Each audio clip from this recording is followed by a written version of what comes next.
నమస్తే తిరిగి వార్తలకు స్వాగతం.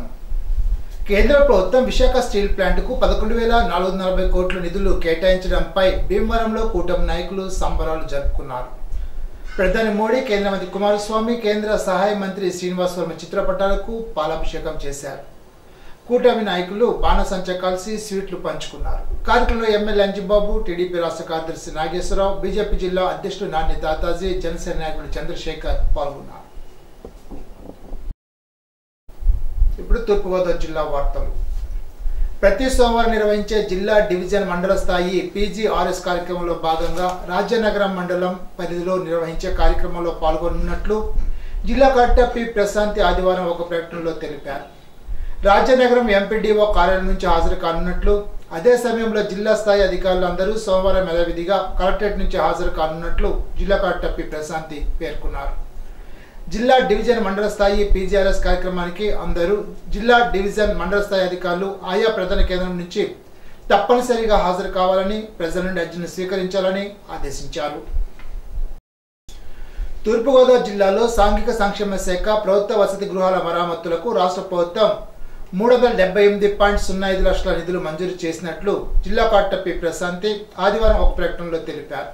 తూర్పుగోదావరి జిల్లా వ్యాప్తంగా ఉన్న 24 సాంఘిక సంక్షేమ వసతి గృహాల్లో మెరుగైన సౌకర్యం, మౌలిక సదుపాయాలు కల్పించడానికి చర్యలు తీసుకోవడం జరుగుతోందని కలెక్టర్ పేర్కొన్నారు.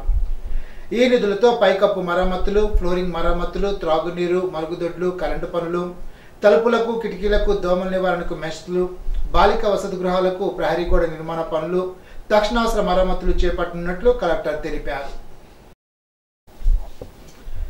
ఐక్య ఉద్యమాలతోనే సమస్యల పరిష్కారం అవుతాయని, కార్మిక కర్షక ఐక్యతతో పోరాటాలు ఉధృతం చేయాలని ఆంధ్రప్రదేశ్ రైతు సంఘ జిల్లా కార్యదర్శి కె శ్రీనివాస్ పిలుపునిచ్చారు.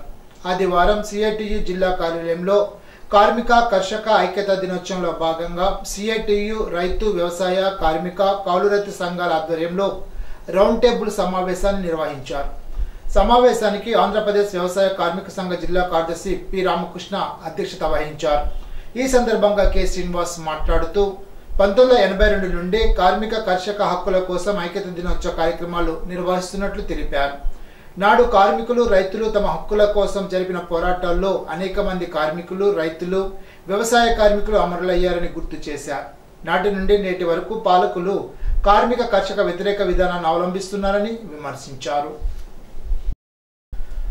కాంప్లెక్స్ ఎరువుల ధరలు పెంచడం దారుణమని ఆంధ్రప్రదేశ్ రైతు సంఘ జిల్లా కార్యదర్శి కె శ్రీనివాస్ ఆందోళన వ్యక్తం చేశారు. ఆదివారం ఏలూరు అన్య భవనంలో పెంచిన ఎరువుల ధరలపై ఆయన మాట్లాడారు.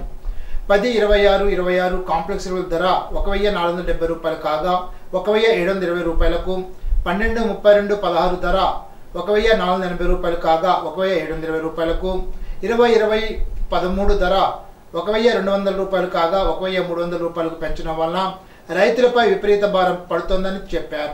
అంతర్జాతీయ మార్కెట్లో ఎరువుల ముడి సరుకుల ధరలు పెరిగాయని, కాంప్లెక్స్ ఎరువుల ధరలు భారీగా పెంచివేయడం తగదని అన్నారు. డిఏపికి ఇచ్చిన విధంగానే కేంద్ర ప్రభుత్వం కాంప్లెక్స్ ఎరువులకు సబ్సిడీ ఇచ్చి ఎరువుల ధరలు తగ్గించాలని డిమాండ్ చేశారు. పార్లమెంట్లో డాక్టర్ బిఆర్ అంబేద్కర్ అవమానిస్తూ వ్యాఖ్యలు చేసిన కేంద్ర హోంమంత్రి అమిత్ షా విజయవాడ పర్యటన వ్యతిరేకిస్తూ వామపక్షాల పార్టీల రాష్ట్ర పిలుపు మేరకు ఆదివారం ఏలూరులో సిపిఎం, సిపిఐఎంఎల్, న్యూ డెమోక్రసీ పార్టీల ఆధ్వర్యంలో అమిత్ షా గో బ్యాక్ అంటూ నిరసన కార్యక్రమాన్ని నిర్వహించారు. భారత రాజ్యాంగాన్ని, ప్రజాస్వామ్యాన్ని కాపాడుకుందామంటూ నినాదాలు చేశారు.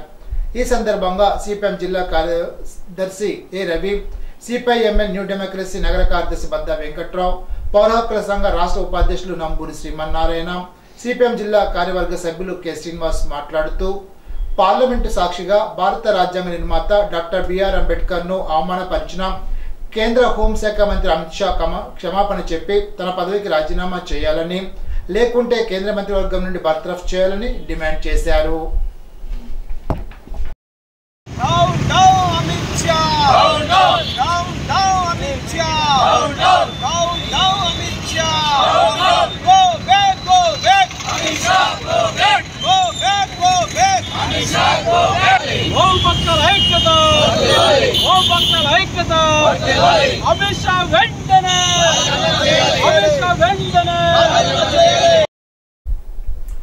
ఈనాటి బంగారు మాట. తప్పు దారిలో నడవద్దని హెచ్చరించినాడే నిజమైన స్నేహితుడు. మహాత్మా గాంధీ. ఈ వార్త ఇంతటితో సమాప్తం. తిరిగి బిజినెస్ లో కలుసుకుందాం. అంతవరకు సెలవు. నమస్కారం.